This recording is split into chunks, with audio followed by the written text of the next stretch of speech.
Para imam angkat tangannya. Semuanya menyampaikan visi untuk keluarganya. Bahwa tahun 2019 ini visi kita untuk keluarga kita. Bahwa tahun 2019 inilah visi yang Tuhan berikan kepadaku sebagai imam. Betul ya? Coba angkat tangannya para istri. Para istri yang masih ada suami gitu maksudnya. Itu para imamnya yang menyampaikan visi enggak tahun baru kemarin? Untuk keluarga? Enggak kan? Enggak lah. Berdoa enggak? Berdoa. Siapa yang berdoa? Istrinya. Makanya banyak sekarang itu berganti alih profesi, saudara. Beralih fungsi. Bahwa imam tidak lagi menjadi imam, tapi yang menjadi imam itu adalah si perempuannya, si istrinya. Betul ya? Makanya jangan heran kalau istrinya itu paling luar biasa berdoa daripada suaminya. Apalagi kalau doa makan, lagi acara makan bersama. Ayo papa berdoa. Udah mama aja yang berdoa. Papa dong, kan papa itu imam. Udah papa delegasikan ke mama. Tapi di sini nggak ada lah. Di sini laki-laki semuanya bisa berdoa kok. Amin. Minimal doa tidur. Haleluya. Walaupun aminnya besok pagi harinya ya pokoknya minimal saudara udah berdoa. Puji Tuhan saudara. Setiap manusia harus punya visi ke depan. Apa visi yang Tuhan berikan kepada kita? Itu yang harus kita jalani saudara. Banyak orang yang kehilangan visi dari Tuhan. Dan banyak orang yang kehilangan visi atau kesempatan yang Tuhan berikan kepadanya. Sehingga dia tidak lagi hidup di dalam visi itu saudara. Amin. Setiap manusia apalagi orang Kristen nih. Kita nih harus punya visi. Bukan hanya sekedar udahlah kita mengalir aja lah. Udah ngalir aja, gak bisa. Tuhan yang kita sembah adalah Tuhan yang bukan hanya sekedar mengalir. Betul? Tuhan yang kita sembah adalah Tuhan yang punya program, yang tersusun dengan rapi programnya, yang punya rancangan, yang punya rencana. Maka rencana Tuhan atau rancangan Tuhan yang begitu luar biasa. Hari pertama dia menciptakan ini, hari kedua dia menciptakan ini, hari ketiga, hari keempat, hari kelima, hari keenam, hari ketujuh saudara. Tuhan tersusun dengan rapi, bukan hanya sekedar mengalir saja. Bahasa mengalir itu kan bahasa orang Kristen masa kini kan. Gimana? Udah ngalir aja. Gimana pelayanan? Udah ngalir aja. Nggak bisa saudara. Dalam setiap pelayanan pun itu harus tersusun dengan rapi dan terprogram dengan baik. Bagaimana keluarga lo? Ya udahlah ngalir aja. Apa maksudnya? Ngalir-ngalir terus saudara. Lama-lama hanyut. Betul saudara? Udah bagaimana hubungan lu sama istri sama anak-anak? Ya udahlah kita mengalir aja. Maksudnya ya kalau cerai ya cerai, kalau enggak ya enggak. Enggak bisa gitu saudara. Udah serahin aja sama Tuhan, enggak bisa. Kita itu punya prinsip. Amin. Sama seperti Tuhan itu punya program, punya rancangan, punya rencana yang tersusun rapi. Katakan amin. Manusia diciptakan pada hari keberapa? Hari ke-6, betul? Kenapa manusia diciptakan pada hari yang ke-6? Bukan hari pertama, atau hari kedua, hari ketiga, atau hari kelima. Kenapa Tuhan menciptakan manusia pada hari yang ke-6? Ada masalah apa? Sarananya.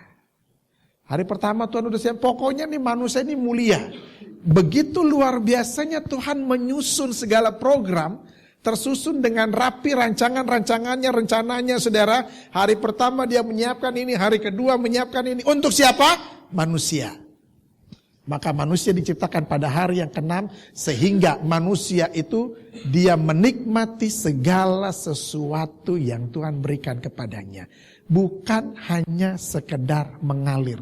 Tapi manusia, apalagi orang Kristen, itu harus punya visi. Apa visi saudara di tahun 2019 ini? Apa visi saudara di dalam keluarga saudara di tahun 2019 ini? Atau kita hanya sekedar ya udahlah mengalir aja lah udah biasa aja lah. Gak bisa saudara. Keluarga demi keluarga harus punya visi. Katakan amin. Pokoknya keluarga saya 2019 ini ke Israel. Itu visi saudara. Betul? Nanti tinggal cari tahu misinya apa untuk pergi ke Israel. Ngumpulin duit kan gitu ya. Nabung. Nah itu misinya. Tapi intinya kita punya visi. Banyak manusia kehilangan visi itu saudara. Dan kehilangan kesempatan. Nah di Alkitab ada seorang yang kehilangan visi dari Tuhan. Ada seorang yang kehilangan kesempatan yang Tuhan berikan kepadanya saudara. Kita buka di dalam kitab Kejadian. Kejadian 11 ayat 27. Kitab Kejadian 11 ayat 27. Sampai dengan ayat 32. Di situ dikatakan, inilah keturunan Terah, betul? Terah memperanakan Abram, Nahor, dan Haran. Dan Haran memperanakan Lot. Ketika Terah ayahnya masih hidup, matilah Haran di negeri kelahirannya di Ur Kasdim. Abram dan Nahor, kedua-duanya kawin. Nama istri Abram ialah Sarai dan nama istri Nahor ialah Milka. Anak Haran ayah Milka dan Yiska. Sarai itu mandul, tidak mempunyai anak. Lalu Terah membawa Abram anaknya serta cucunya Lot, yaitu anak Haran, dan Sarai menantunya, istri Abram anaknya. Ia berangkat bersama-sama dengan mereka dari Ur Kasdim untuk pergi ke tanah Kanaan. Lalu sampailah mereka ke Haran dan menetap di sana. Ayat 32, umur Terah ada 205 tahun, lalu Terah mati di Haran, saudara. Betul? Siapa itu Terah? Bapaknya Abraham, kemudian Terah punya anak berapa? 3. Siapa aja? Abraham, Nahor, dan Haran. Haran punya anak berapa? 1, namanya siapa? Lot. Siapa itu Terah? Siapa itu Terah? Bapaknya Abram. Bapaknya siapa? Nahor. Bapaknya siapa? Haran. Kakeknya siapa? Lot. Siapa itu Abram? Anaknya Terah. Betul ya? Kakaknya Nahor. Kakaknya Haran. Pamannya Lot. Siapa itu Nahor? Anaknya Terah. Adiknya Abram. Kakaknya Haran. Pamannya Lot. Siapa itu Haran? Anaknya Terah. Adiknya Abram dan Nahor. Bapaknya Lot. Siapa itu Lot? Cucunya Terah. Anaknya Lot. Ponakannya Abram dan Nahor. Jadi harus jelas. Demikianlah pelajaran sejarah. Kenapa banyak orang Kristen yang nggak tahu siapa itu Terah? Terah siapa ya? Terah yang di mana ya? Nah saudara, bicara tentang Terah, ini bicara tentang seorang yang kehilangan kesempatan yang Tuhan berikan kepadanya. Maka cerita tentang Terah itu jarang sekali dikhotbahkan di mimbar. Betul saudara? Di mimbar, kemudian di komsel, kemudian di persekutuan doa, itu jarang sekali diceritakan atau dikhotbahkan tentang Terah ini, saudara.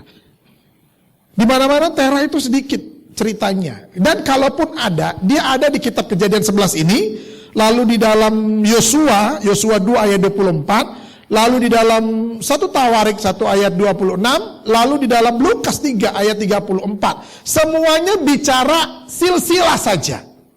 Bukan bicara kedahsyatan Terah, Terah mengalami mujizat, atau Tuhan menolong Terah, atau Terah mengalami hal-hal yang spektakuler dari Tuhan. Enggak. Alkitab tidak menceritakan tentang seperti itu, saudara. Tapi Alkitab menulis tentang Terah hanya di dalam bagian silsilah saja. Bukan di bagian ketegaran iman, bukan di bagian keyakinan iman, bukan hidup karena imannya, bukan itu, saudara. Kenapa? Karena Terah itu sedikit ceritanya. Maka Terah jarang sekali diceritakan, saudara. Betul ya? Di sekolah, siapa di sini yang pernah ikut sekolah minggu? Angkat tangannya. Yang pernah jadi anak sekolah minggu? Pernah ya? Pernah nggak diceritain tentang Terah? Sampai saudara jadi anak youth, remaja? Nggak ada kan cerita tentang Terah? Lalu sampai saudara menjadi dewasa muda? Nggak ada. Sampai saudara nikah, punya anak? Nggak ada. Sampai saudara tua, reot, peot, keriput? Oh belum nyampe. Nah saudara, cerita tentang Terah itu sangat sedikit. Di 4 kitab ini saja, saudara. Nggak ada yang lain. Itu pun cerita tentang Terah hanya bagian dari silsilah saja. Bukan masalah bombastisnya dia, bukan malah spektakulernya Tuhan menolong dia, bukan dia berjalan dalam iman, tidak, saudara. Tapi hanya bagian dari silsilah saja. Terah kehilangan kesempatan yang Tuhan berikan. Kenapa? Terah kok bisa kehilangan kesempatan yang Tuhan berikan? Karena Terah tidak punya pengalaman hidup dengan Tuhan. Amin. Maka cerita tentang Terah tuh gak ada yang luar biasa. Ceritanya biasa-biasa aja. Kenapa? Karena dia gak punya pengalaman hidup dengan Tuhan. Maka di setiap komsel atau di setiap persekutuan doa, ketika di situ ada yang namanya ruang kesaksian, saudara. Worship leader bilang begini, ayo saya buka ruang kesaksian, siapa yang mau bersaksi? Haleluya. Lalu mulailah jemaat, tunjuk sana, lu aja. Gue gak punya kesaksian apa ya? Lu aja. Aduh, gue bingung nih, apa sih mau kesaksian apa sih? Lu aja. Lalu worship leader bilang begini, ya sudah, kalau belum ada yang siap, kita angkat 1 lagu. 1 lagu lewat, 2 lagu lewat, 3 lagu lewat, sampai 10 lagu lewat. Jemaat gak ada yang kasih kesaksian sama sekali. Kenapa? Karena gak ada pengalaman bersama dengan Tuhannya. Saya percaya setiap kita punya pengalaman hidup bersama dengan Tuhan, saudara. Amin. Makanya saudara bisa bersaksi. Yang Tuhan mau kita ini punya pengalaman bersama dengan Dia. Betul, saudara?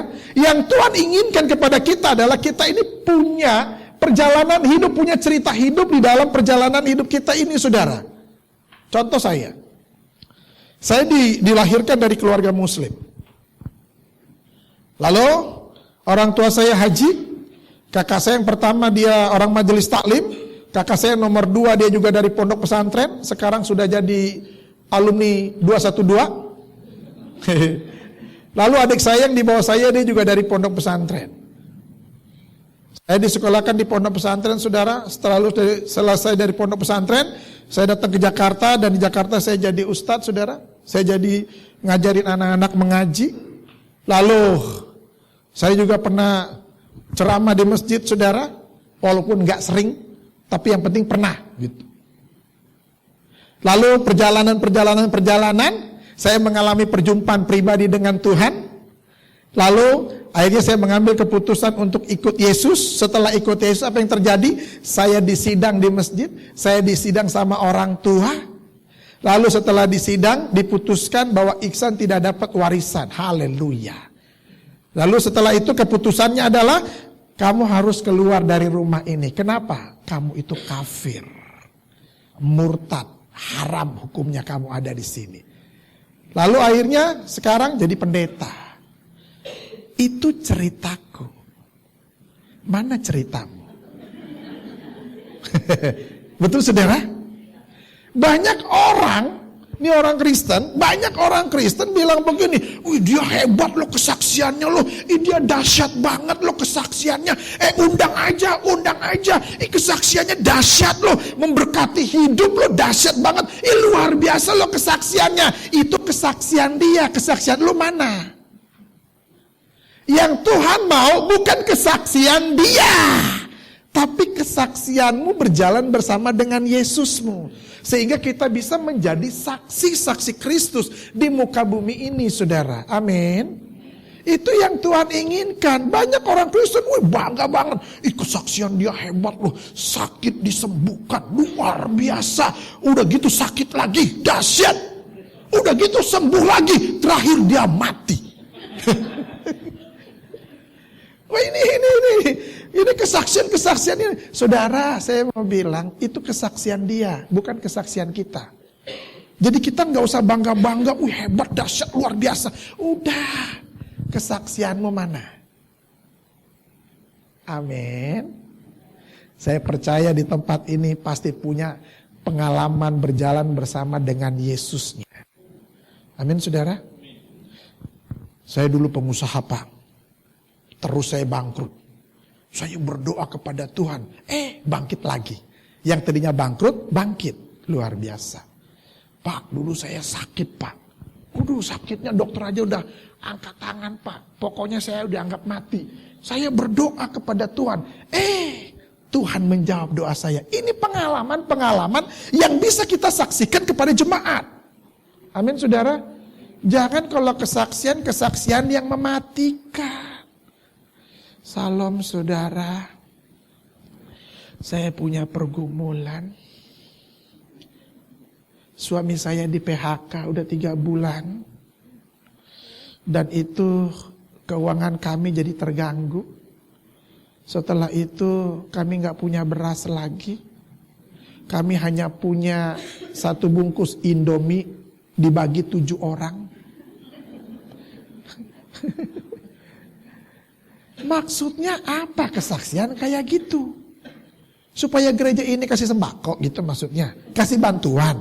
Supaya orang yang mendengar itu punya belas kasihan sama kita lalu membantu hidup kita. Begitu. Nggak kepake yang model begitu, saudara. Itu bukan murid Yesus. Nggak tahu muridnya siapa yang model begini, saudara.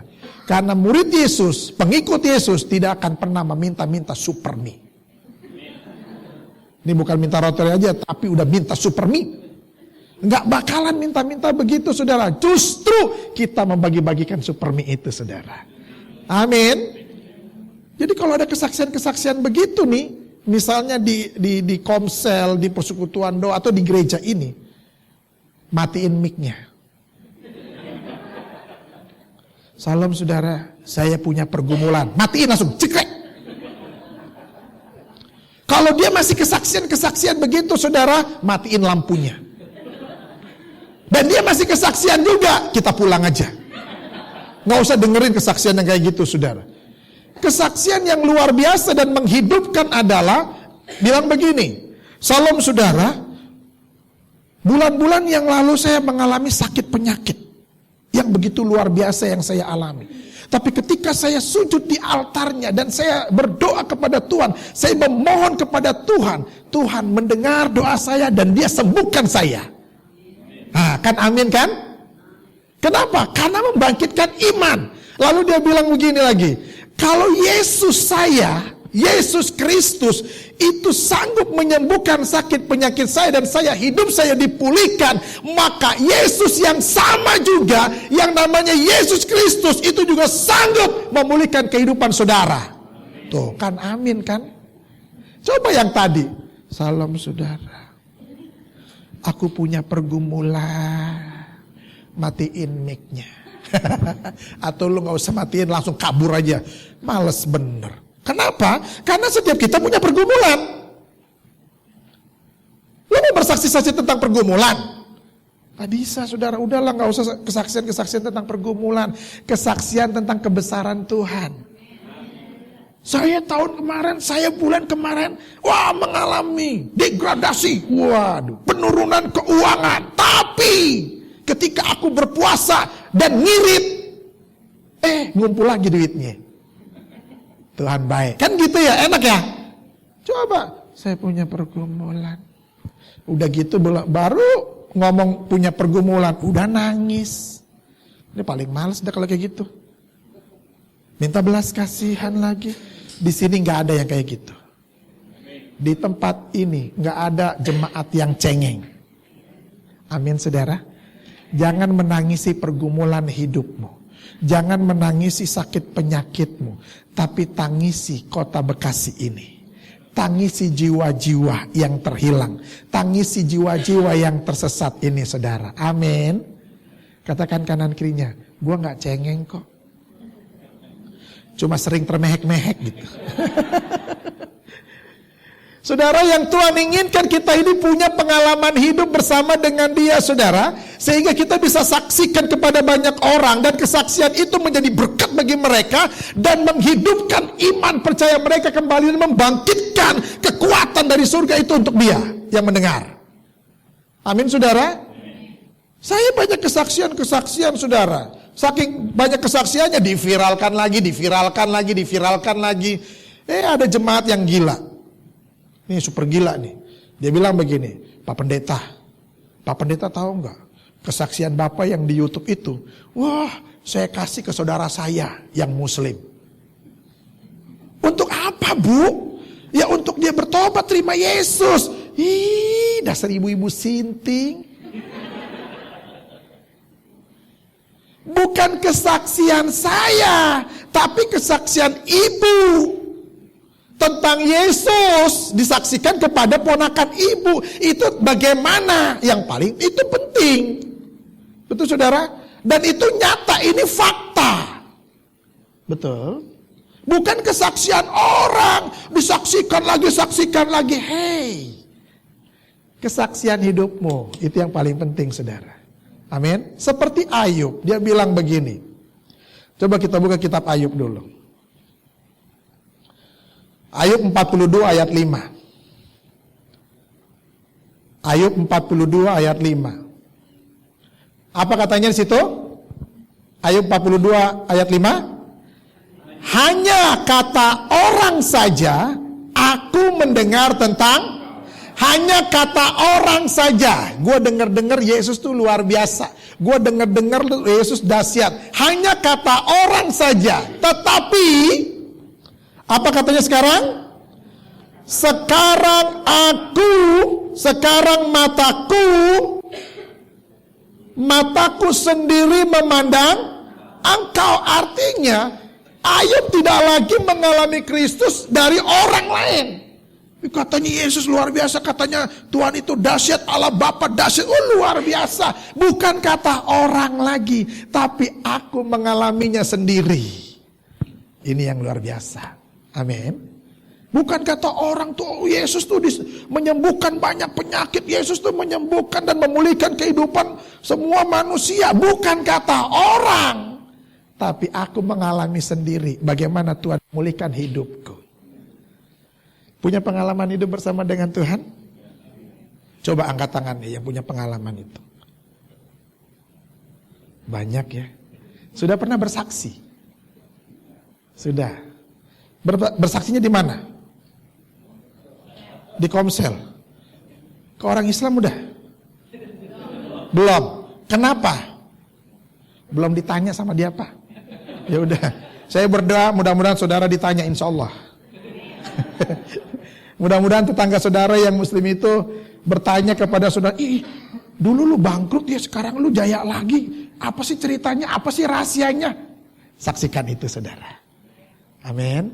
Saya berdoa supaya saudara itu ditanya sama tetangga saudara, sama teman-teman saudara yang masih Muslim itu, supaya apa? Kesaksian saudara hidup. Jangan hanya kesaksiannya di dalam gereja melulu, keluar. Amin. Jangan di dalam gereja aja kesaksiannya, sudah. Jangan hanya di Komsel saja kesaksiannya. Keluar ke tetangga saudara yang Muslim, yang Buddha, yang Hindu, yang Konghucu itu. Gila ya, Tuhannya orang Kristen mah hebat, jago, keren, luar biasa. Itu namanya baru Tuhan. Lah gua punya Tuhan gak pernah nolong gua. Ya iyalah, Tuhan lu patung. Yang bikin patung siapa? Manusia, dia kan yang bikin. Yang kasih mata siapa? Dia. Yang kasih mulut siapa? Makanya patung punya mata tapi tidak bisa melihat, punya mulut tapi tidak bisa berbicara, punya tangan tapi tidak bisa menjangkau, punya telinga tapi tidak bisa mendengar, punya kaki tapi tidak bisa melangkah. Yang bego siapa? Manusia. Katakan kanan kirinya, hai bego. Haleluya. Jangan bodoh saudara. Tuhan inginkan kita orang Kristen ini punya pengalaman hidup bersama dengan Dia. Rumah tangga berantakan lalu dipulihkan lagi. Saudara saksikan kepada rumah tangga yang lain. Gua aja nih dulu mau cerai. Tapi ketika gua berdoa sama Tuhan, lalu ada hamba Tuhan yang mendoakan, akhirnya gua rukun lagi. Masa sih lu gak bisa? Masalah apa sih yang ada sama lu? Kita bisa saksikan itu saudara. Dan kita menjadi berkat bagi banyak orang. Terah gak punya pengalaman hidup berjalan bersama dengan Tuhan. Makanya Terah gak punya cerita saudara. Amin. Saya punya cerita bagaimana saya haleluya lah. Dibilang kafir lah, dibilang murtad lah. 2018 kemarin, bulan Desember. Kakak saya, alumni 212 itu bilang apa? Gua mau bunuh tuh si Iksan. Wih, luar biasa. Kenapa mau dibunuh? Kafir, murtad. Nanti gara-gara si Iksan, satu keluarga masuk neraka. Saya bilang gigi lu masuk neraka. Lu masuk neraka ya atas perbuatan lu juga kan gitu ya. Bukan gara-gara gua lu masuk neraka. Enak aja. Karena gua ini mau selamat. Dunia akhirat. Amin saudara. Makanya saya selalu berdoa, Rabbana atina fid dunya hasanah wa fil akhirati hasanah wa qina azabannar. Katakan amin. Haleluya. Itu doa saya setiap hari. Ya Allah, jauhkanlah aku dan berikanlah aku hal-hal yang baik di dunia ini, hal-hal yang baik di akhirat juga hal-hal yang baik. Jauhkan aku dari api neraka. Haleluya. Maka saya ngomong sama Allah saya, saudara. La haula wala quwata illa billah.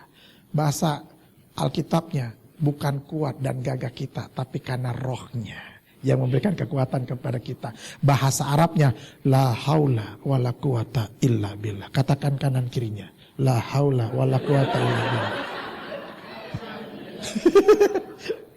Amin saudara. Bukan karena kuatku ya Allah, bukan karena kehebatanku ya Allah, tapi karena Engkau yang membuat aku hebat. Karena Engkau yang membuat aku ini luar biasa. Ada pengalaman hidup bersama dengan Yesus kita saudara. Amin. Tuhan mau kita seperti itu. Kita punya pengalaman hidup bersama dengan Dia. Tuhan mau kita punya cerita-cerita tentang Yesus kita saudara. Dan kita saksikan kepada banyak orang. Apa kata Ayub? Bukan kata orang lagi aku mengenal Tuhanku. Tapi aku mengalami sendiri. Amin. Katakan kanan kirinya, aku punya cerita loh tentang Yesus. Yang kiri bilang begini, ceritain dong. Amin saudara. Bukan cerita orang, bukan kata orang. Kita yang mengalami sendiri dengan Tuhan. Amin. Bukan orang lain, tapi Tuhan kita berurusan sama Dia saudara. Ngerti ya maksudnya di sini ya? Jadi gak usah pusing, Benihin hebat begini-begini, pendeta itu luar biasa, pendeta itu dahsyat loh, membangkitkan orang mati dibangkitkan, orang hidup dimatikan, dahsyat banget tuh pendeta. Orang tuli mendengar, orang mendengar dibikin tuli, keren. Orang sakit disembuhkan, orang sembuh dibikin sakit, banyak saudara. Betul saudara? Pernah digituin? Saudara sakit, saudara sembuh, saudara sehat dibikin sakit, pernah? Haleluya. Banyak kayak gitu saudara. Diceritain, dahsyat tahu dahsyat. Hei, itu cerita dia. Mana ceritamu? Amin. Pengalaman saudara di dalam dunia kerja saudara, di dalam dunia bisnis saudara. Itu banyak pengalaman hidup berjalan bersama dengan Tuhan saudara. Itu bisa disaksikan. Amin saudara. Pengalaman hidup saudara pada waktu saudara berkeluarga, atau pengalaman hidup saudara pada waktu saudara hidup di dalam dunia pelayanan saudara, itu banyak cerita-cerita tentang pelayanan itu. Dan itu harus bisa disaksikan. Itu ceritamu, bukan cerita saya saudara. Karena saudara sendiri yang mengalami bagaimana Tuhan memulihkan hidup saudara. Amin. Katakan kanan kirinya, aku punya cerita. cerita apa gitu. Amin saudara. Makanya orang-orang tua selalu menceritakan kepada anak-anaknya bagaimana pergumulan hidup orang tua menyekolahkan anak. Betul ya? Kamu tahu nggak, mama ini menyekolahkan kamu sambil jualan lopis. Sampai mama sekarang jadi juragan kue lopis. Kan diberkati hidupnya saudara, betul? Mama nih pak sama papa kamu ini berjuang untuk kamu. Supaya kamu sampai kuliah dan lu jadi orang. Dulu dia belum jadi orang. Kan orang tua selalu bilang begitu ya. Saya ini, orang tua ini, kami ini berjuang untuk kamu supaya kamu jadi orang. Emang tuh anak waktu lahir belum jadi manusia? Haleluya. Nah saudara, orang tua itu punya cerita untuk anak-anaknya. Bagaimana hidupnya bersama dengan Tuhan, saudara. Amin. Bagaimana orang tua ini berjuang siang malam. Makanya ada yang bilang begini, saya ini kerja banting tulang siang malam. Kalau banting tulang ini gak berlaku sama orang Batak. Karena tulang gak boleh dibanting. Gak sopan. Saya ini kerja siang malam. Waduh, kepala di bawah, kaki di atas. Lu kerja apa sih sebenarnya? Akrobat. Kepala di bawah, kaki di atas. Lu ngapain aja kerjanya? Tapi kita punya cerita tentang itu, saudara. Amin. Terah kehilangan kesempatan yang Tuhan berikan kepadanya. Kenapa? Karena Terah gak punya pengalaman hidup dengan Tuhan. Amin. Saudara, gereja ini saudara bisa ada di sini punya cerita. Yang punya cerita itu Pak Win. Amin saudara. Bukan cerita saudara, ceritanya Pak Win. Bagaimana hidupnya. Amin. Saudara juga punya cerita kan? Amin. Yang tadinya gak ada beras di rumah sekarang punya beras berlimpah. Itu saudara punya cerita sendiri. Amin. Yang tadinya sehat lalu sakit, sekarang sakit lagi, lalu sehat lagi. Saudara punya cerita tentang Yesus, saudara. Bagaimana Tuhan menolong kita. Dan itu membuktikan bahwa Yesus kita dahsyat dan ajaib. Amin. Itu yang pertama, saudara. Kenapa Terah akhirnya kehilangan kesempatan yang Tuhan berikan kepadanya? Karena Terah gak punya pengalaman hidup bersama dengan Tuhannya. Amin. Yang kedua dikatakan begini, ayat 28. Ayat 28. Ketika Terah ayahnya masih hidup, matilah Haran di negeri kelahirannya di Ur-Kasdim. Ayat 28, ketika Terah ayahnya masih hidup, siapa yang mati? Haran. Siapa itu Haran? Anaknya Terah. Anak yang keberapa? 3. Siapa anaknya? Lot. Betul ya? Jadi dari ketiga, ada Abram, ada Nahor, ada Haran. Hanya Haran yang punya anak pada waktu itu. Abram belum punya anak, karena dikatakan di ayat 31, Sarai itu mandul. Nahor belum punya anak, saudara. Betul ya? Nahor udah punya anak belum? Di situ ceritakan Lot, itulah cucunya dari Terah. Tapi Haran sudah mati. Perhatikan baik. Lalu Terah membawa Abram anaknya, serta cucunya Lot, yaitu anak Haran, dan Sarai menantunya, istri Abram anaknya. Ia berangkat bersama-sama dengan mereka dari Ur-Kasdim untuk pergi kemana? Untuk pergi kemana? Ke tanah Kanaan, betul ya? Lalu sampailah mereka ke Haran. Visi Tuhan jelas, ke tanah Kanaan yang penuh susu dan madu di sana, saudara. Negeri yang gemah ripah lojinawi, negeri yang penuh dengan kejayaan, kemakmuran, kesuburan, pokoknya kekayaan berlimpah-limpah. Itu lu ke sana pergi. Tapi ketika Terah menuju ke tanah Kanaan, lalu melewati daerah yang namanya apa? Haran. Lalu Terah menetap di Haran sampai mati di Haran. Ngerti maksudnya? Pertanyaannya gini, kenapa Terah menetap di sana sampai dia mati di Haran?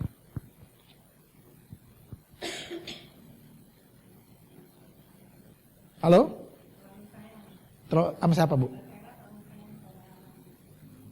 Sama ke Haran. Makanya dia menetap di daerah yang namanya Haran. Kenapa? Betul memang Tera sayang sama Haran. Sampai akhirnya ketika visi Tuhan jelas tanah Kanaan, lalu mereka berjalan menuju tanah Kanaan, lalu sebelum sampai ke tanah Kanaan ada daerah yang namanya Haran. Dan mampir di situ di Haran itu saudara menetap di Haran dan mati di Haran. Betul ibu bilang, karena Tera sangat sayang sama Haran.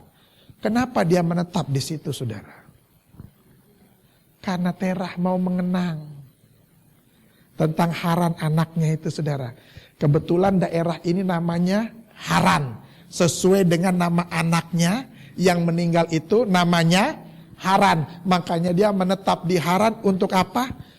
Untuk mengenang masa lalunya dengan anaknya. Saudara, kehilangan visi dari Tuhan, kehilangan kesempatan dari Tuhan, enggak? Kehilangan. Kenapa? Karena harusnya mereka menuju ke tanah Kanaan. Lihat di sini tanah Kanaan.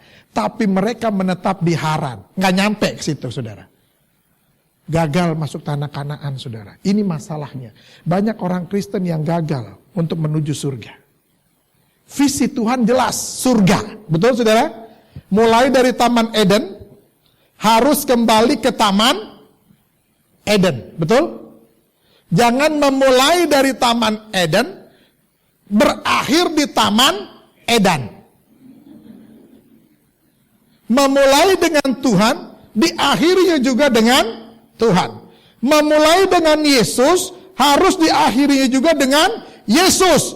Bukan mati, lalu matinya dibungkus kayak lontong. Ngerti maksudnya? Dibungkus kayak lontong, tahu? Oh ya. Karena orang Kristen mati, dia menatap ke atas, pakai jas, pakai gaun pengantin, cantik-cantik, ganteng-ganteng saudara, haleluya. Lalu di peti matinya ditaruh Alkitab. Lalu ditaruh juga kacamata bacanya. Lalu ditaruh juga senter. Siapa tahu dia mau baca-baca di situ. Lalu ditaruh juga payung. Siapa tahu dia kehujanan. Haleluya. Tapi intinya dia ganteng, saudara. Amin. Intinya dia cantik. Enggak dibungkus kayak lontong. Memulai dengan Yesus, akhirnya juga dengan Yesus. Visi Tuhan jelas.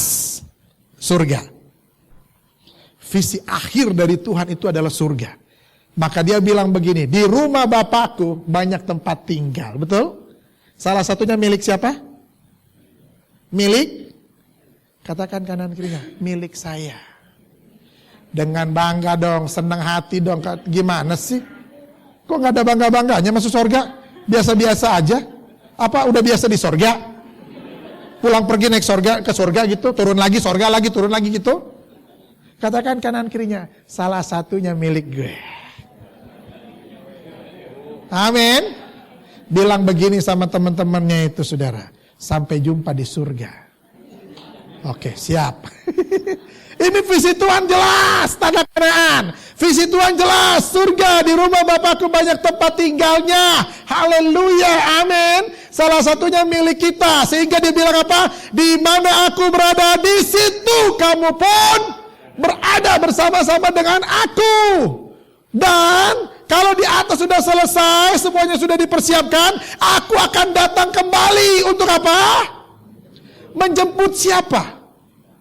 Menjemput siapa? Menjemput saya. Katakan kanan kirinya, jemput gue. Amin saudara? Saudara senang dijemput? Dijemput Yesus senang? Senang? Malam ini? Yang yakin masuk surga angkat tangannya. Kenapa saudara yakin? Kenapa saudara yakin masuk surga? Karena nama saudara sudah tertulis di sana di surga. Saudara udah punya daftar di sana loh. Amin. Dan siapa yang yakin di sini namanya sudah tertulis di surga? Yang yakin aja. Kalau nggak yakin kayaknya gue nggak yakin deh ditulis deh. Atau udah ditulis sih tapi dihapus. Mateng gak? Yang yakin namanya tertulis di surga. Oke, berarti yang yakin siap dipanggil. Siap ya? Karena seperti masuk klinik, saudara kan ditanya, Bu namanya siapa? Saya Mince Pak. Oh ya, Ibu Mince ya. Umur berapa? Ya, umur 45 tahun Pak. Oke, Bu nih nomornya nomor 50. Siap. Ditunggu panggilannya ya Bu. Oke, tunggu ya situ. Nomor 50 Ibu Mince. Nomor 50 Ibu Mince. Ah, lu mati. Itu panggilannya seperti itu saudara. Saya nggak tahu saudara nomor berapa. Amin. Yang saya tahu kita saat ini berada di dalam satu antrian yang sangat panjang. Dan kita nggak tahu kita nomor berapa. Coba tanya kanan kirinya, kamu nomor berapa? Yang kiri bilang begini, aku setelah kamu. Haleluya. Kita nggak tahu loh kita nomor berapa, tapi intinya nama kita sudah tertulis di surga, saudara. Tinggal tunggu panggilan saja. Amin. Simatupang, siang malam tunggu panggilan. Tapi saudara yakinkan diri saudara, saudara pasti ada di surga bersama-sama dengan kita. GBI Permata Harapan Baru WTC Pemilis. Semuanya ada di surga. Tinggal bloknya kita nggak tahu. Lu blok mana? Lalu mahkotanya apa? Kalau Pak Win udah jelas mahkotanya karena gembala. Pak Win jangan lepas pengembalaan Bapak tetap jadi gembala supaya mahkotanya jelas. Nggak tahu kalau jemaat nggak jelas. Ya gue nggak tahu pokoknya lu masuk surga cuma nggak tahu mahkotanya gitu loh. Mahkota kesetiaan ada, betul saudara? Mahkota, pokoknya mahkota kemuliaan. Ya nggak tahu, masing-masing punya mahkota, saudara. Amin. Tapi kalau Pak Win udah jelas mahkota kemuliaan karena gembala. Nah, yang gembala-gembala komsel di sini jangan lepas sebagai gembala komselnya. Tetap sebagai ketua komsel atau gembala komsel karena saudara dapat mahkota kemuliaan. Kata kanan kirinya, iya asik gitu. Amin saudara. Ini yang harus kita pahami. Tera kehilangan kesempatan itu saudara. Kenapa? Karena Tera selalu ingat-ingat masa lalu itu. Bersama dengan anaknya, dengan Haran itu. Yang parahnya lagi Tera menetap di sana. Ini parah banget nih saudara. Rasul Paulus mengatakan apa? Aku melupakan apa yang telah di belakangku. Stop. Dan aku mengarahkan diriku kepada apa yang ada di hadapanku. Dan aku berlari-lari menuju panggilan surgawi. Siapa di sini yang masih ingat masa lalunya, saudara? Yang masih ingat masa lalunya ada di sini? Atau sudah lupa masa lalunya?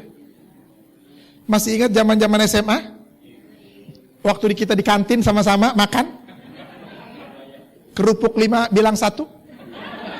Masih ingat itu masih? Bakwan 10 bilang 2? Masih ya? Lalu ditanya siapa yang bayar? Belakang. Masih ingat nyolong mangga? Masih ya, puji Tuhan. Kenapa saudara sampai sekarang masih ingat? Karena saudara gak lupa ingatan. Betul saudara? Katakan kanan kirinya, gua gak lupa ingatan. Gue masih ingat kok. Tapi masalahnya betul kita ingat masa-masa seperti itu saudara. Tapi kita nggak tinggal di sana. Tidak menetap di masa lalu itu saudara.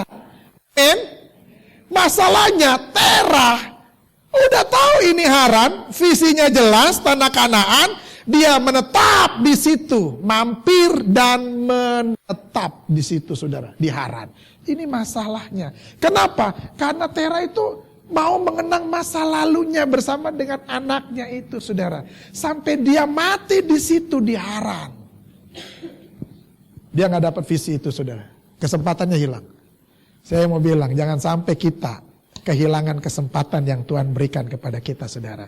Visi Tuhan jelas, tanah Kanaan untuk kita. Tanah yang penuh susu dan madu, Yerusalem baru. Makanya kita selalu nyanyi, bilang apa?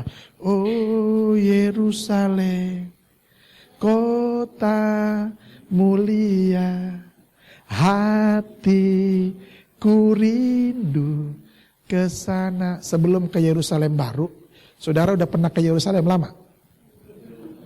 Kasihan banget sih. Ya sudahlah, datang dulu ke Yerusalem lama. Pokoknya tahun 2019 GBI Permata Harapan Baru ini semuanya ke Israel. Kok kayaknya nggak yakin? Kayaknya tepuk tangannya cuma begitu modelnya. Saudara mau ke Israel kan? Amin. Nanti yang pemimpin grupnya itu Pak Win. Nanti Pak Win yang akan menceritakan kepada saudara, disinilah tempat Yesus berada. Disinilah tempat Yesus lahir. Haleluya. Amin saudara. Jangan maunya di Bekasi melulu. Ya kapan lo ke Israel? Sebelum masuk ke Yerusalem baru, Yerusalem lama dulu saudara. Saudara harus naik ke Gunung Sinai, di mana Musa berjumpa dengan Tuhan. Dan di situ ada 10 perintah itu. Saudara harus datang ke sana, naik ke Gunung Sinai. Saya naik ke Gunung Sinai saudara, dari jam 6 sore ini, maghrib ini, sampai di atas itu jam 1 pagi, dini hari. Lama ya? Lama sih, emang ngos-ngosan naik mendaki saudara. Udah gitu pakai onta. Luar biasa, ontanya tahu jalan lagi, haleluya. Lalu turun dari sana jam 2 dini hari, sampai di bawah itu jam 8 pagi. Kalau turunnya sih enak, seru, kadang-kadang ngegelinding, gitu. Haleluya. Tuhan mau kita punya visi yang jelas. Visi Tuhan kepada kita jelas tanah Kanaan, amin. Visi Tuhan kepada kita jelas surga untuk kita saudara. Dan jangan sampai kehilangan kesempatan itu. Kehilangan kesempatan itu adalah akibat dari kita sendiri saudara. Tuhan gak pernah menghilangkan kesempatan yang Tuhan berikan kepada kita. Tapi kita yang menghilangkan kesempatan itu. Kenapa? Kita tenang di situ saudara. Kita senang di situ di masa lalu kita. Saya dulu Jawara, Bekasi, Harapan Indah dulu. Sekarang udah keriput. Betul. Dulu saya cantik.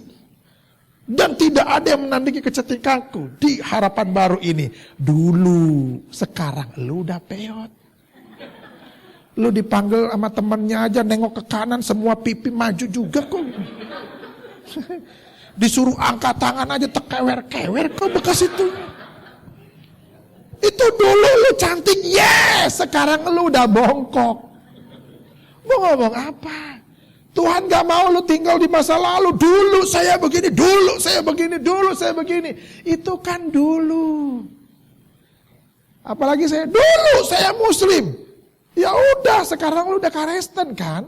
Ngapain lagi lu ke muslim kan gitu ya. Amin.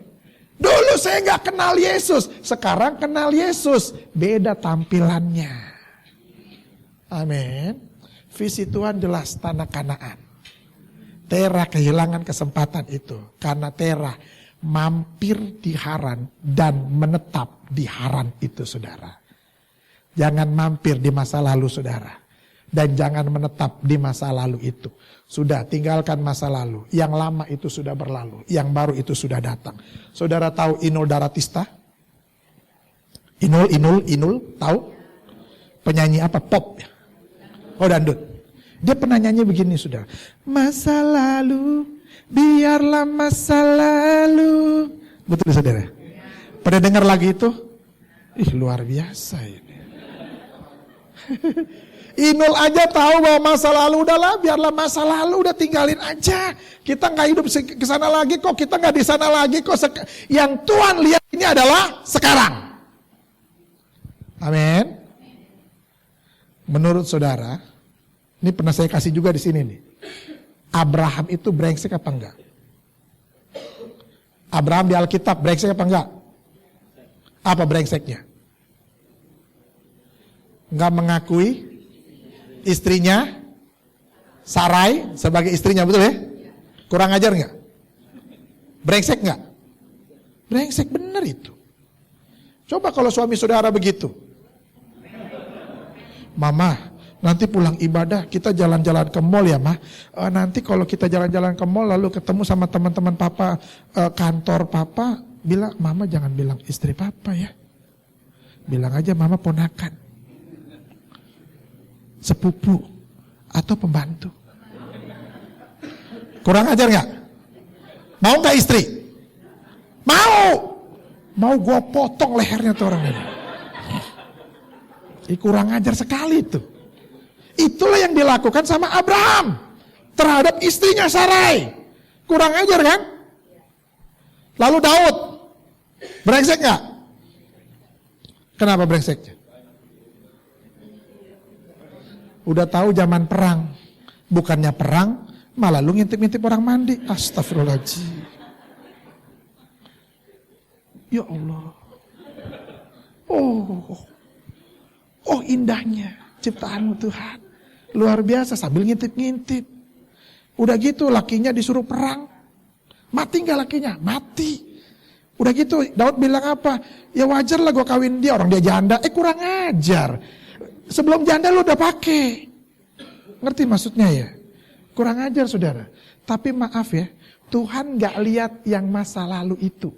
Tuhan gak lihat yang masa-masa track record masa lalu itu. Tuhan gak lihat itu saudara. Bayangin saudara kalau Tuhan memandang kita dan menilai kita dari track record masa lalu kita, hancur. Karena kita ini orang brengsek. Betul saudara? Coba katakan kanan kirinya. Lu brengsek banget hidup. Tapi Tuhan gak lihat track record kita. Betul saudara? Kalau seandainya Tuhan lihat track record kita, saya gak masuk surga saudara. Kita semua gak ada yang masuk surga karena gak ada yang layak. Tapi puji Tuhannya, Tuhan melayakkan kita. Dia tidak melihat track record. Marilah kita berperkara. Walaupun dosamu merah seperti kirmizi, sama Yesus dibikin ada pemutihan. Maka itu yang namanya kantor kecamatan, kantor kelurahan, sistem pemutihan itu nirinya dari Yesus. Betul sudah? Orang dia bilang walaupun dosamu merah seperti kirmizi, apa kata Tuhan? Akan diputihkan, betul ya? Seperti salju, keren gak? Di dalam Yesus ada pemutihan, makanya ada penebusan dosa. Amin. Visinya jelas, surga. Visinya jelas, tanah Kanaan. Kita sedang menuju ke sana. Pada waktu kita menuju ke sana, kita datang tertatih-tatih. Aduh Pak, banyak pergumulan Pak. Aduh Pak, banyak ini Pak. Aduh Pak, banyak ini, banyak onak duri Pak. Aduh Pak, banyak ini halangan, rintangan. Maju terus. Karena berjalan bersama dengan Yesus itu memang banyak rintangannya. Amin. Yesus tidak pernah memberikan jalan yang lurus banget tanpa hambatan. Enggak. Tuhan ada belok kanan, belok kirinya. Untuk menuju sana saudara. Kan sering ada tuh tulisan, Tuhan gak pernah memberikan pelangi gitu ya. Apa sih yang Tuhan tidak pernah memberikan pelangi? Ya pokoknya gitulah. Nanti cari aja di YouTube. Yang ketiga saudara. Yang ketiga dikatakan begini. Ayat 31. Lalu Terah membawa Abram anaknya serta cucunya Lot. Lalu anak Haran dan Sarai menantunya istri Abram dan anaknya. Ia berangkat bersama-sama dengan mereka dari Ur Kasdim untuk pergi kemana? Ke tanah Kanaan. Lalu sampailah mereka ke Haran dan menetap di sana. Di Haran itu saudara, sampai dia mati di Haran saudara. Kenapa dia menetap di sana? Karena Terah nyaman di situ saudara. Hidup dalam zona nyaman. Dan Tuhan enggak suka kalau kita hidup dalam zona nyaman itu saudara. Katakan amin. Ada waktunya memang kita diserahkan sama Tuhan. Supaya lu gak kumpul-kumpul terus. Orang pinter sama orang pinter gak boleh kumpul-kumpul. Nanti jadi Babel. Makanya Tuhan serahkan semua. Betul saudara? Amin. Tuhan gak suka hidup dalam zona nyaman itu. Tuhan gak mau kalau anaknya hidup dalam zona nyaman. Ya udahlah emang kita mau begini adanya. Udahlah kita asik-asik aja tahu. Jadi Kristen bertumbuh ya bertumbuh. Gak juga gak apa-apa. Udahlah cincai lah. Gak bisa. Kita ini harus bertumbuh. Amin saudara. Tuhan gak suka hidup dalam zona nyaman saudara. Di dalam Yesus. Ini semua orang Kristen betul? Yakin? Saya mau bilang begini. Di dalam Yesus, Tuhan tidak kasih kenyamanan. Tuhan Yesus tidak pernah kasih kita kenyamanan. Betul apa enggak? Setuju? Kayaknya agak bingung nih. Agak ragu-ragu. Anggukan kepalanya juga.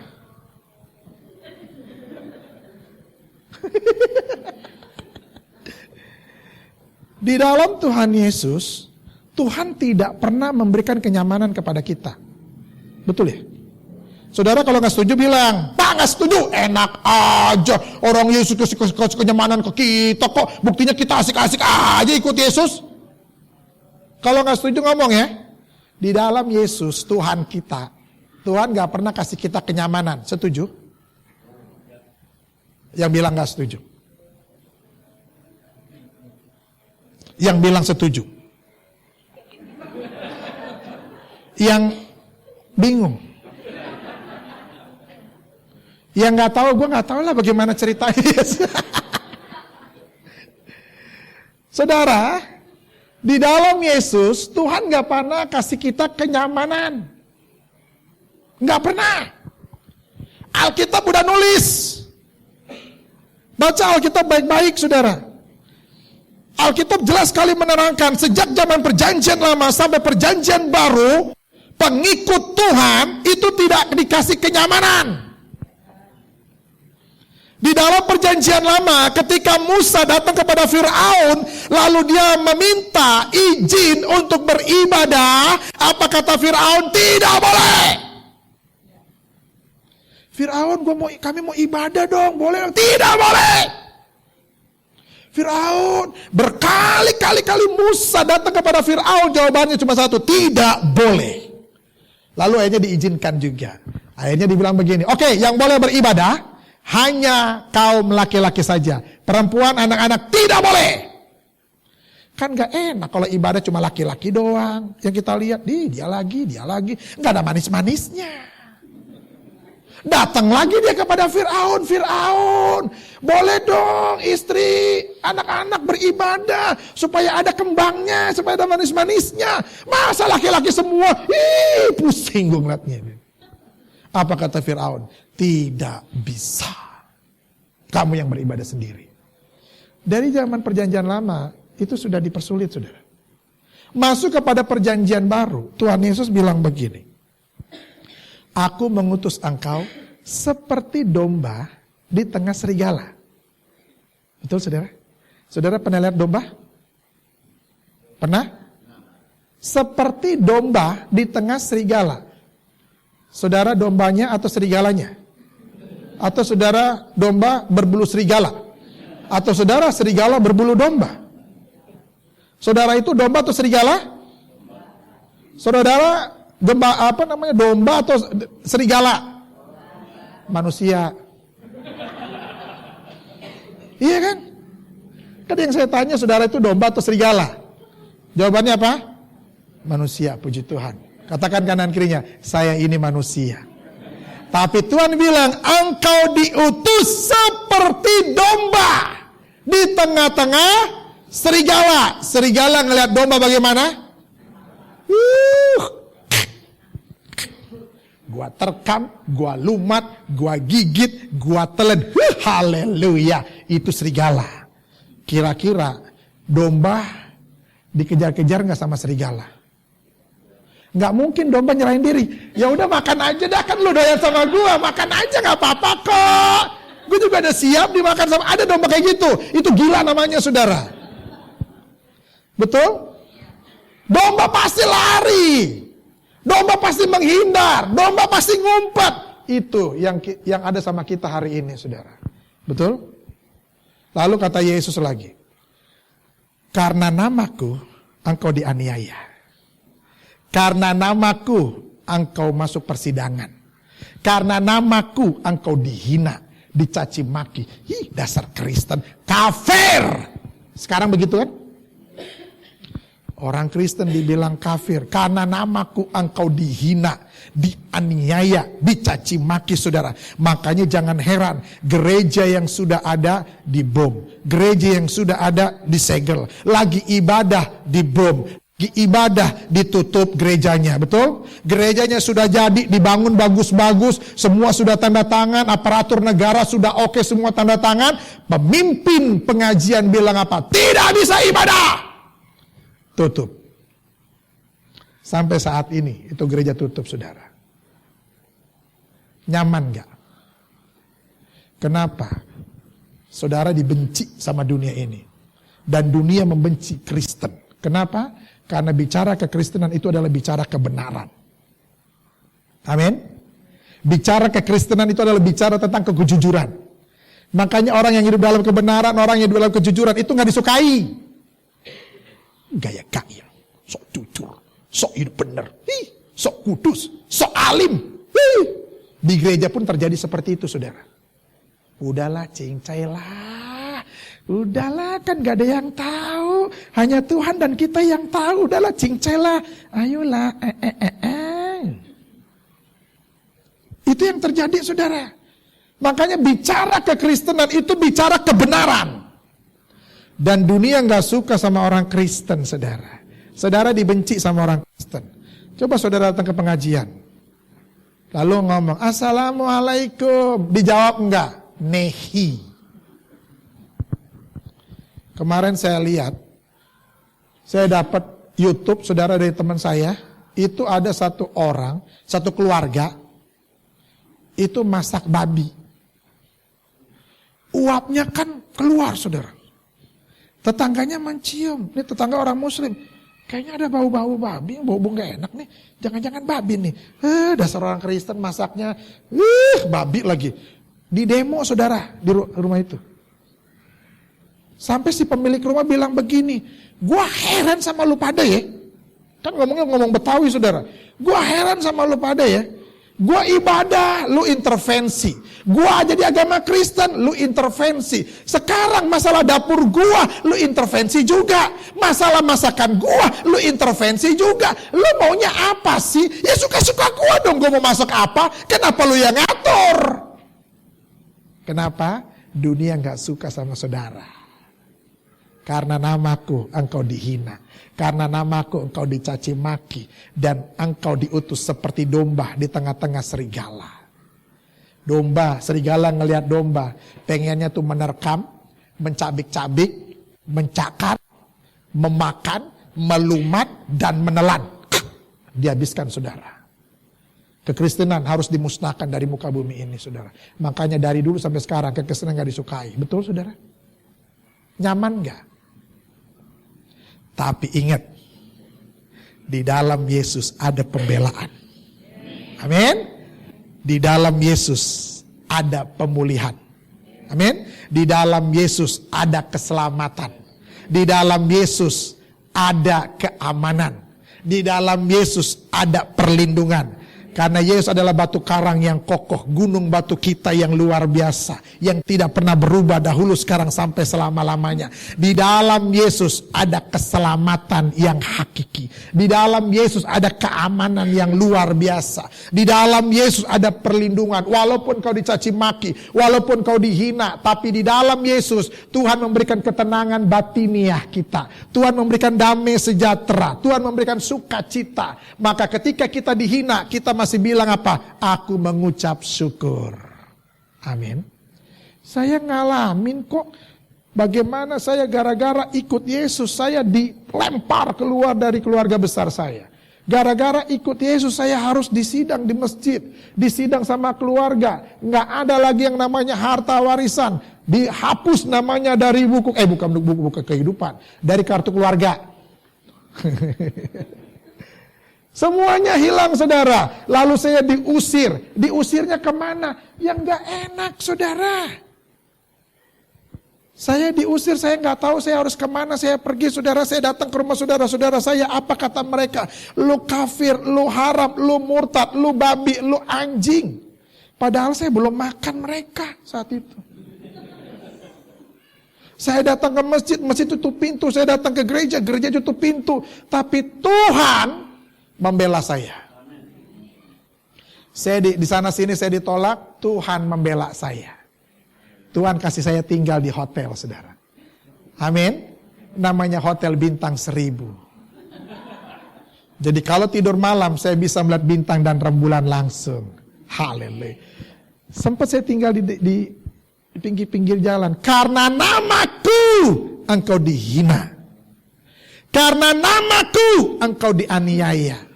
Engkau diutus seperti domba di tengah-tengah serigala. Kita nggak tahu siapa di sini yang jadi serigalanya atau yang jadi dombanya. Coba tengok kanan kirinya. Jangan-jangan dia serigala ya. Amin saudara. Saya tahu di dalam Yesus memang betul tidak ada kenyamanan. Apa buktinya? Murid-murid Yesus di dalam Matius 8 saudara. Sudah ada di dalam satu perahu bersama dengan Yesus. Murid-muridnya bersama dengan Yesus di dalam satu perahu. Tiba-tiba angin ribut itu menghantam perahu itu. Di situ sudah ada Yesusnya. Lalu apa kata murid-muridnya saudara? Lari dia kepada Yesus. Yesus tidur ya? Betul ya? Lalu murid-murid datang kepada Yesus, tolong Tuhan, tolong. Apa kata Yesus? Hei orang-orang yang kurang percaya, kenapa kamu takut? Ya takutlah, namanya juga ada angin ribut. Kenapa kamu takut? Kan ada aku. Iya memang ada Yesus, tapi kan Yesus tidur. Walaupun gua tidur gua tahu. Akhirnya diberesin itu. Namanya angin ribut. Dan danau itu pun teduh. Kurang ajarnya nih murid-murid. Udah ditolong sama Yesus. Semuanya aman, damai sejahtera, sukacita, teduh semuanya. Murid-muridnya malah saling tanya. Siapa dia itu? Keren banget tahu. Luar biasa. Angin danau taat kepadanya. Siapa itu orang? Kurang ajar tuh murid. Di sini gak ada kayak gitu kan? Itu murid-murid kurang ajar. Pelayanan bersama, makan tidur bersama, saudara. Satu perahu bersama sama Yesus. Udah makan sama-sama, tidur sama-sama sama Yesus, saudara. Dia gak kenal sama Yesusnya. Pelayanan sama-sama loh. Membangkitkan orang mati, saudara, sama-sama. Menyembuhkan orang sakit, sama-sama. Muridnya ngeliat.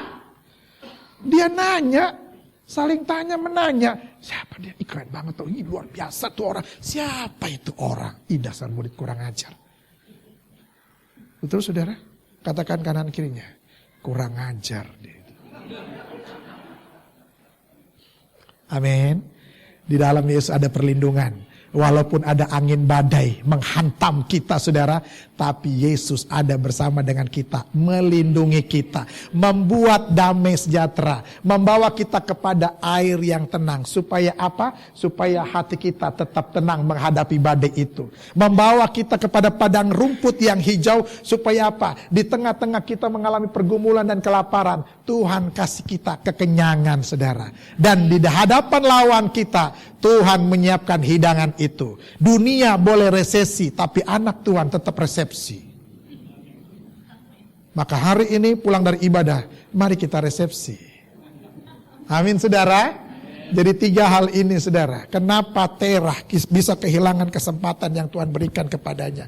Karena Terah tidak punya pengalaman hidup bersama dengan Tuhan. Yang kedua, karena Terah hidup di dalam masa lalunya dan menetap di masa lalunya dan menghidupi masa lalunya itu saudara. Lalu yang ketiga, Terah hidup di dalam zona nyaman itu saudara. Dan Tuhan gak suka kalau ada orang Kristen hidup dalam zona nyaman. Kenapa? Orang yang hidup dalam zona nyaman, dia tidak akan pernah bertumbuh di dalam hidupnya. Yang Tuhan mau, kita ada gerakan. Biarlah rohmu menyala-nyala dan terus layani Tuhan, saudara. Amin. Amin, saudara. Mari kita berdoa. Bapa di surga, terima kasih kami mengucap syukur kepadamu Tuhan. Untuk kasih setiamu yang begitu luar biasa dalam hidup kami Bapa. Terima kasih untuk firman-Mu yang hidup ini Tuhan. Firman yang mengajar kami, mendidik kami, memperbaiki kelakuan kami, memperbaiki dan mengkoreksi hidup kami Tuhan. Sehingga kami semakin hari semakin mengerti apa yang harus kami lakukan sebagai orang-orang percaya-Mu ya Bapa. Terima kasih Tuhan, terus urapi kami semua Tuhan. Untuk kami menjadi pelaku-pelaku firman, berikan kekuatan kepada kami, berikan kemampuan kepada kami, berikan keberanian kepada kami Tuhan, untuk kami memberitakan kabar baik ini kepada orang-orang yang ada di sekitar kami ya Bapa. Terima kasih Tuhan, terima kasih Tuhan. Memberkati gereja-Mu di tempat ini ya Tuhan. Apapun pergumulan gereja-Mu di tempat ini Tuhan, Tuhan punya jawaban yang luar biasa atas gereja-Mu di tempat ini ya Bapa. Biar gereja ini tetap berjalan dalam visinya Tuhan, berjalan dalam misinya Tuhan. Tuhan juga memberkati jemaat-Mu yang luar biasa ini ya Bapa. Berkati jemaat-Mu keluarga demi keluarga ya Tuhan. Suami diberkati, istri diberkati, anak-anaknya diberkati Tuhan. Apa saja yang dilakukan tangannya semuanya berhasil, semuanya beruntung dan semuanya sukses di dalam nama Tuhan Yesus ya Bapa. Memberkati Tuhan orang sahabat-sahabat kami, saudara-saudara kami yang dalam keadaan yang sakit ya Tuhan. Tuhan sembuhkan di dalam nama Tuhan Yesus.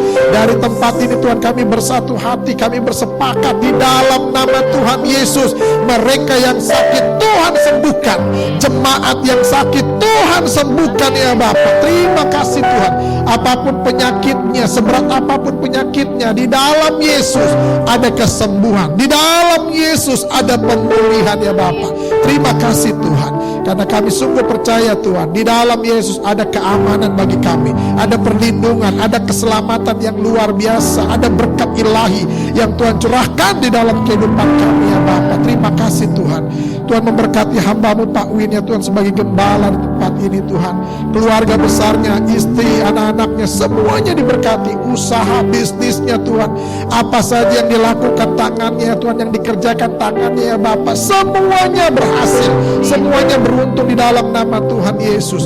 Kuasa-kuasa kegelapan tidak akan mengena kepadanya ya Tuhan. Kuasa-kuasa kegelapan akan disingkirkan dari kehidupannya ya Bapa. Luputkan jemaat-Mu dari kuasa-kuasa kegelapan ini. Luputkan dari kuasa sakit penyakit, luputkan dari kuasa-kuasa hipnotis, luputkan dari kuasa-kuasa iblis ya Tuhan. Tapi di dalam Yesus semuanya aman ya Tuhan. Terima kasih Tuhan, bahwa gereja-Mu saat ini sedang dibimbing Tuhan dalam visi Tuhan yang luar biasa, dalam visi Tuhan yang jelas itu, membawa jemaat-Mu ke padang rumput yang hijau, kepada air yang tenang Tuhan. Terima kasih Tuhan. Ini gereja-Mu di tempat ini ya Tuhan. Biar gereja-Mu di tempat ini menjadi mercusuar ya Bapa, menjadi garam dan terang bagi lingkungan di sekitar tempat ini Tuhan. Sehingga melalui gereja ini Tuhan, nama Tuhan dipermuliakan. Melalui gereja-Mu di tempat ini ya Bapa, menjadi garam dan terang atas tempat ini Tuhan dan sekitarnya ya Bapa. Terima kasih Tuhan. Terima kasih Bapa. Urapi Tuhan gereja-Mu di tempat ini Bapa. Biar gereja-Mu tetap menjadi berkat dan menjadi saluran berkat bagi banyak orang Bapa. Terima kasih Tuhan.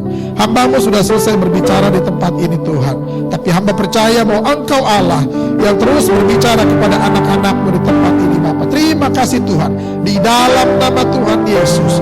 Haleluya. Mari kita sama-sama katakan amin.